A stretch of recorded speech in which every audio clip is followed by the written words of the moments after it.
Before I begin my speech, I'd like to say thank you to my grandfather, to my grandmother, and I love both of them.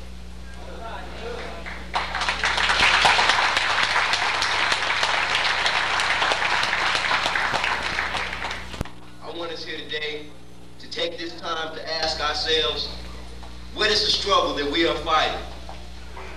Are we fighting a struggle for money? Are we fighting a struggle for dictatorship of America and the world? Well, if you answer yes to any of these questions, you are not fighting the same struggle that we are fighting. The struggle that I'm fighting begins 200, 400 years ago, when my ancestors were shipped from their motherland, Africa. They were auctioned, they were sold as if they were a painting. They were slaved and sent to working fields, chained like dogs and cats. This struggle has me in debt to those who were born slaves, died slaves, so that I could be here today. I feel no hatred towards their oppressors, who are my oppressors today, but what I feel for them is pity, because they took the life of Martin Luther King Jr. They took the life of Malcolm X. And they have held Nelson Mandela in prison for most of his life. But what my oppressors failed to realize is that their faith, their hope, and their teachers are the generals of this struggle, and we are only those soldiers. What they fail to believe is that forever is never. And I know there will be a change. What they won't say is that I am an American.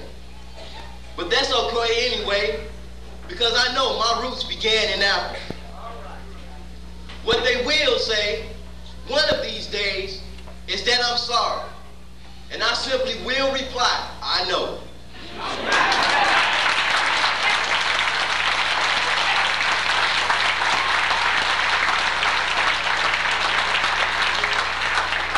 Brothers and sisters, let us understand the purpose of this ceremony.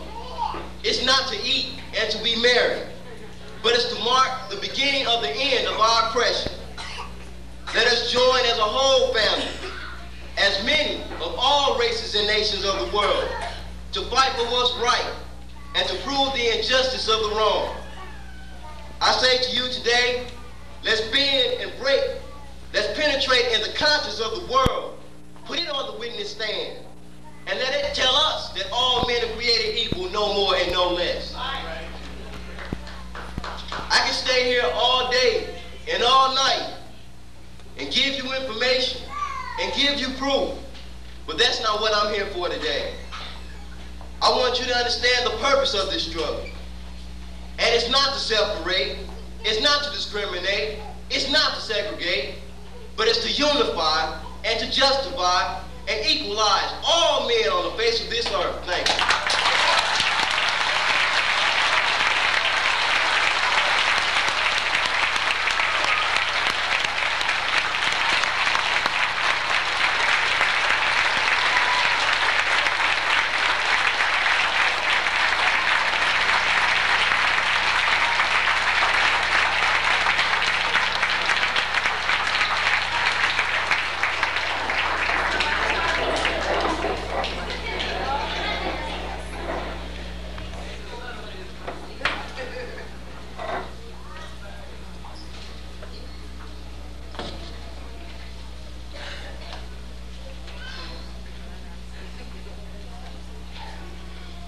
In order to enforce this, we made up our own youth creed, a list of goals and prerogatives that we feel that we should be a part of and should accomplish inside our life as we go through these struggles.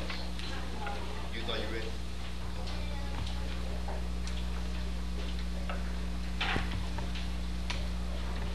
I will strive to be a role model of my community or wherever I go. I will communicate and interact with other youth by being respectful, being responsible, promoting black unity and pride, protecting.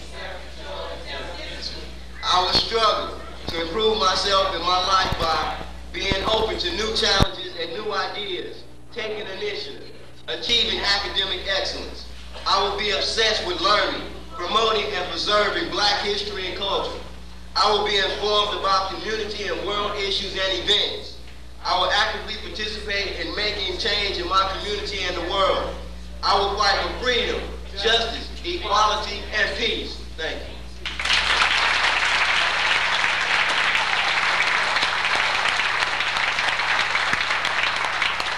This time we would like to have you, the audience, stand.